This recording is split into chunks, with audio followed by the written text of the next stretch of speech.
Hello. So I promised this that I would come back, and I told you in last video that I would do some new little videos. We will try to make them short, and I'm collaborating with the creation of this new TV YouTube channel, which is called Human Art, created by Aurélie Louvre, and she asked me to appear in this channel.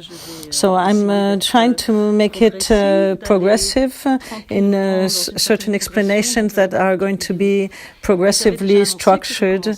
So I'm going to start by what we used to call the level 0 of Danse Duende. Whoever knew about Danse Duende can learn that we did change many things. So this is the opportunity to find out how it changed, and for whoever didn't know it anyway, it doesn't make any difference because you don't have to make reference point to the past of what has been changed. So my name is Yummamudra. I am a Chorésophe. The choresophie was manifested by Michel Ragy, and in 2013 I asked him the authorization to use the title choresophic that really fits me well, and he said yes, so we worked together since then. So I will explain to you not much today. I'm going to give you more the structure of these videos. I want them to be short. The structure will be like this, that I will tell you what's coming next, and then always explain to you what was coming before and after, so you know what is the chronological logic. So all the videos will have 4 languages, English, French, Spanish, and Portuguese, that I will do by myself. That's it. The next video, which will be number 2, because this one is number 1 and the one before was 0. So next one I will tell you my story. How did I come from professional dance in a very academical, classical Russian ballet, and that I went forwards into a work that is completely oriented into what is the deep human experience of dancing, much more than concentrating on style or concentrating on result. It's more the dance as a path. So I will tell you the creation of this Danse Duende network in my professional process, and I will then tell you in another video how Danse Duende works in the world as a network, and then how did this expansion get out of my ruling, because I got problems with my health, and so I had to let the network work on its own, and it became a little bit confused, but it did go on with this anarchical order or in disorder also. So then afterwards I will tell you the consequences of how we started to work with Michel Ragy, the breath work and the choresophic in the Danse Duende work, and that made us create the university. So I will explain that. And at the end I explain to you what is the TLD, the tranceluciddance, which is the work we are doing now, and that we officially started to launch in August, very short time ago. So I repeat to you what we will have. So you have a video about my story, which the 1. The 2 is the creation of Danse Duende network. The 3 is what is that Danse Duende work? What is it about? How do we do it? The 4 is the story of how it expanded as a network from 2010. And how does it structure in some kind of anarchical order? And then the next video is how we started to work with the breath with Ragy and the choresophic and create the university. And then the tranceluciddance is the last of this cycle of videos that I am creating now. So we just did 5 minutes now, so I will talk a little bit about my own story already now. So I was born in Paris I was raised in the United States until 8 years old.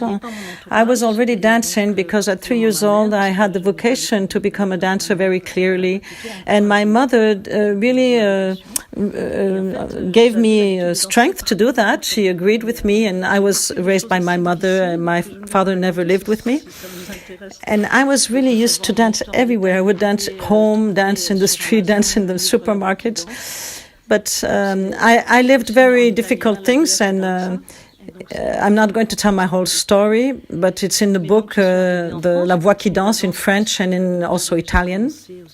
In that book, I tell in detail this history.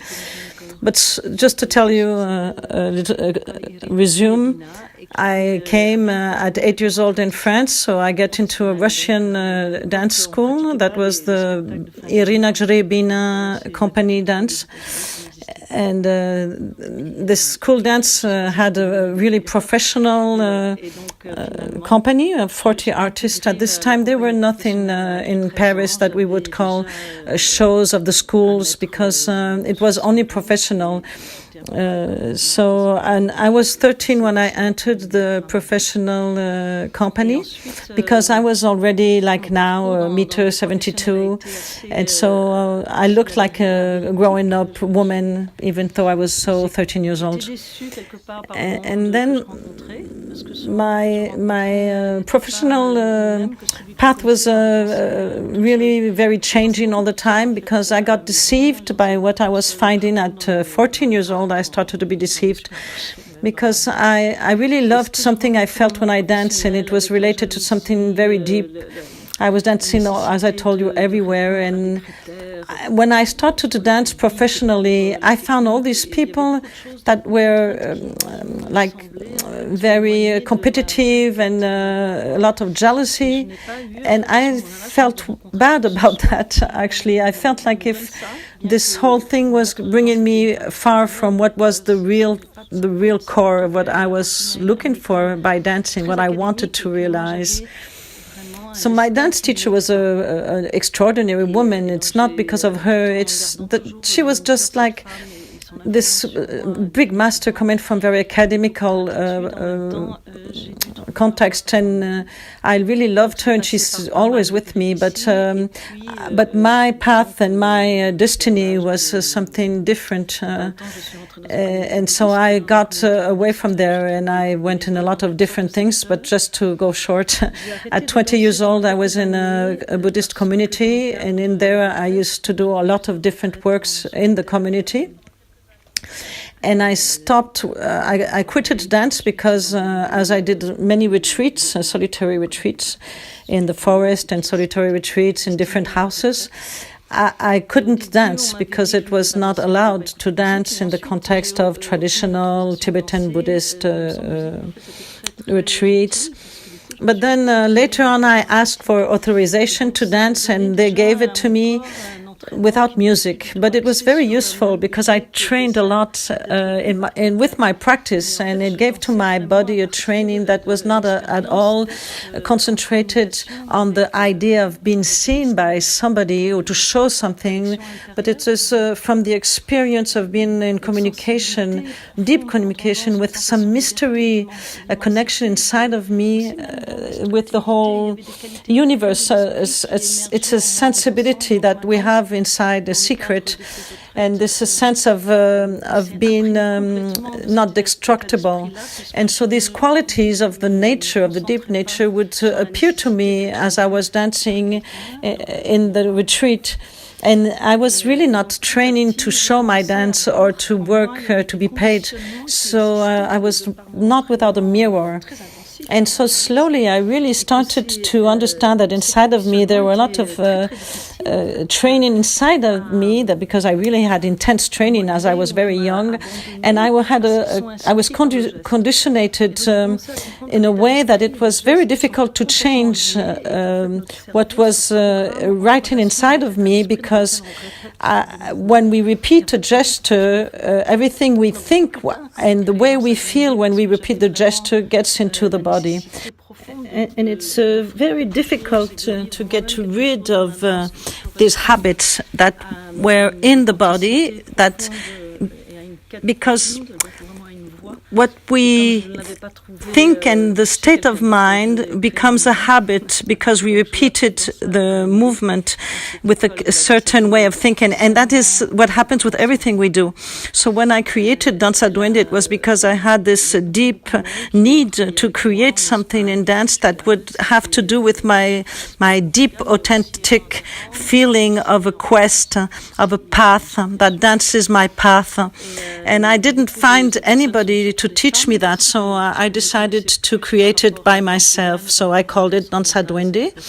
It started officially in 2004. There's a lot of people that did work with me in Portugal, in Spain, in Belgium, in Ireland, and in France, mostly women. Because I was more famous for the dance, gypsy dance and oriental dance, because as I had to earn my life, I did a lot of animation, dancing as a belly dancer. And a lot of women used to come towards me because I was famous for the quality of my shows. And slowly I would lead these people and students to get interested in different things that would be not about the technical performance, but the state of mind, and that the beauty inside of them is beyond the fact that they would worry about being beautiful or not, or about the result that pleases people or doesn't please people, and the purely aesthetical concern. So if you're training and you're trying to become something different in the future, you're thinking double. You're in a duality. You're not free. You think that you will become something different later.